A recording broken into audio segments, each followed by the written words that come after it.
Hi, everybody. Let's start by just taking a deep breath.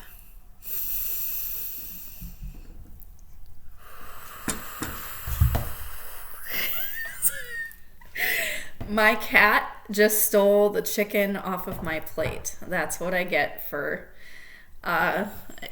bringing the food over here and deciding that I'm going to do a video. We're going to show you what's going on. Hold on. Yep, show them what you're doing. Okay. Anyways,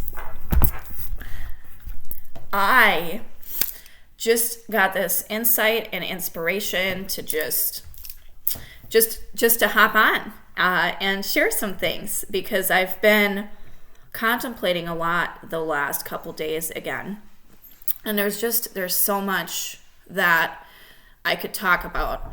But the thing that was really, now we've got both of them at it. The thing that was really coming at the moment that I decided to grab my computer in the middle of eating my chicken that's no longer my chicken is this concept of where we direct our energy and our attention is what we are feeding, right? So I was really thinking about how I listened to this video by a woman named Caroline Myers, who is an amazing philosophical teacher. If you haven't heard of her, look her up on YouTube. She's amazing. But one of the videos that I watched, she said, "Don't attach to spectacles. Don't attach to spectacles." And I thought that was such a profound statement, because there's so many ways in which our energy can become distracted, diffused, and split into so many directions. You know, there's so many, when we get upset about things, when we are focusing on the things that we don't want in our life, when we are getting frustrated and, cyclically like, well, why did they say that thing? And what if I would have done this differently? And like that, those loops that happen in our minds of like fixating on the problems and the issues, those are the spectacles. And I recently went through a very, very profound lesson in this in my personal life, of having to really come to terms with the fact that I had attached to a spectacle and that was why I was experiencing such profound feelings of frustration, of feeling like I wasn't able to focus because I was so fixated on this spectacle that was happening over here, right? Here's the spectacle. Hi, I'm the spectacle. And like, exactly my point with these cats stealing my chicken. Like, I could have decided to, shut my computer off and be like, oh, we're not doing this anymore because now I have to deal with this, instead of just surrendering to the flow. It's a perfect example. It's like, well, it's their chicken now. I'm just going to keep going because I had something I wanted to share. So the message that I really want to share is really more or less being really, really aware, especially right now, because we're entering into a full moon, and this full moon seems to be very intense emotionally, right?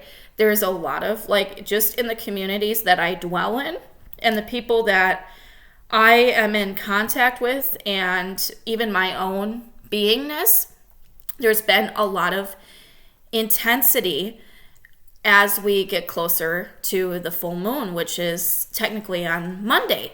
So it's still building, like the energy is still building, and the full moon, as we all know, brings, all the scary things out, right? It illuminates that which hides in the shadows.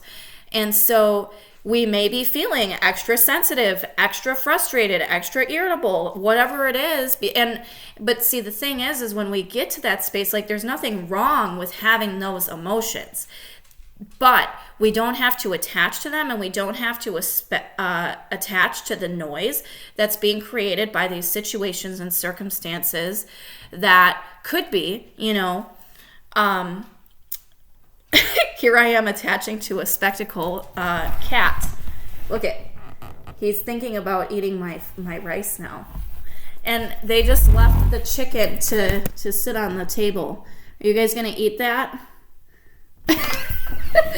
So there's me attaching to the spectacle, right? Like that took my energy and focus to that situation and away from, what I'm talking about on a certain level. I'm using it as an example as well. But this is what I'm talking about. Our thoughts are so powerful. We don't even have to talk about what we're feeling, right? But when we start thinking about what we're feeling, right? Like the emotions are okay, but they move. They can move through us. But when we start thinking about our emotions and we start creating stories about our emotions, well, they said that thing and they did that thing and this is happening over here and I can't believe it and why? What? And like, this is part of like the humanity is that we have these emotional responses to situations and circumstances. But when we keep cycling them and keep attaching to them, then we're draining our energy and our life force, because our thoughts are literally like signals. Like imagine Wi-Fi, right? You don't have to believe it in woo-woo stuff at all, but if you believe in Wi-Fi, you can land and listen to this for a minute. So think about Wi-Fi signals. We don't see them, but we know they exist because we're connected to them, and therefore we have internet and we can communicate with each other, but we don't see those signals.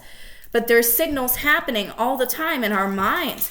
And when we start thinking about and ruminating about or fixating on things that are, unpleasant or uncomfortable or frustrating or whatever, because we're thinking about it, we're creating more energy around that. We're sending more energy to it. We're like, and we have to talk about it 20,000 times, right? We got to tell all our friends. And the reason I'm sharing this is because I just recently had to learn this lesson again for myself. And